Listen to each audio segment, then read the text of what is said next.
The same way Europe conquered most of Africa, the same way they conquered the lands of the indigenous people of America, is the same situation we watching in Palestine today.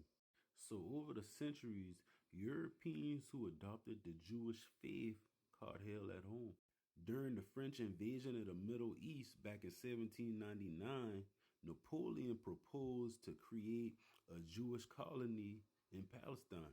This would have given France a piece of the Middle East, but this plan never materialized.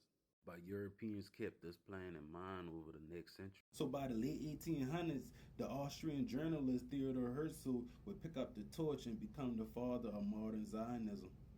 So in 1895, Herzl wrote a piece called The Jewish State. So Herzl was pushing the ideal of a Jewish state on somebody else's land. Early on, the Europeans looked at parts of East and Central Africa as a possible site for a colony, and even Argentina in South America.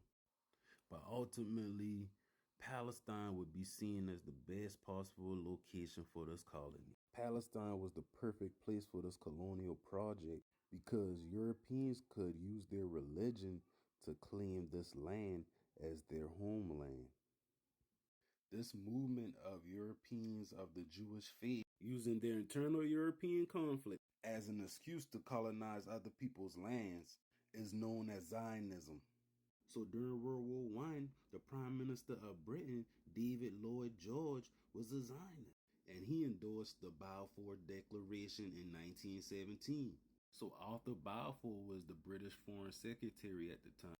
Balfour wrote this letter to Arthur Rothschild, who was a leader of the British Zionist movement. The declaration pretty much stamped British support of a European Jew colony in Palestine.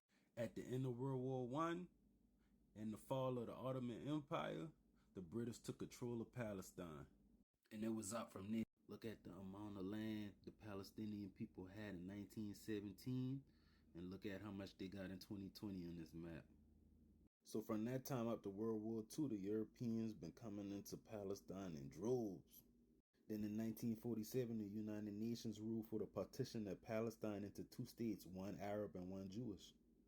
Although the European immigrants only constituted less than 6% of the population, they were given more than half of the land. As unfair as it was, that still wasn't enough for the European colonists. So in 1948, they created the country of Israel.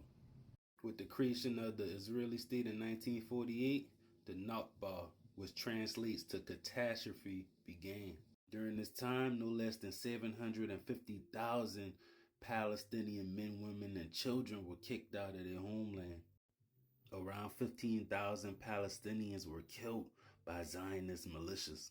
During the 1967 occupation, over 300,000 Palestinians were removed from their homes. So from then to now, the Palestinian people have been living under military occupation in the Gaza Strip and in the West Bank. It's been constant bloodshed and displacement for the Palestinian people. In 1982, 3,000 Palestinian refugees were murdered in 2 days by the Israeli military. In 2007, the Gaza blockade began. The Israeli government controls the movement of people and goods in the Gaza Strip. The Gaza Strip pretty much an open-air prison. So back in 2008 through 2009, Israel was bombing the hell out of Gaza. And just how Biden is supporting these terrorists in 2023, Obama was supporting these terrorists in 2008 and 2009. Matter of fact, the U.S. provides billions of dollars every year to this murderous government. Israel is a white supremacist European colony. It's not a religious conflict between Muslims and Jews.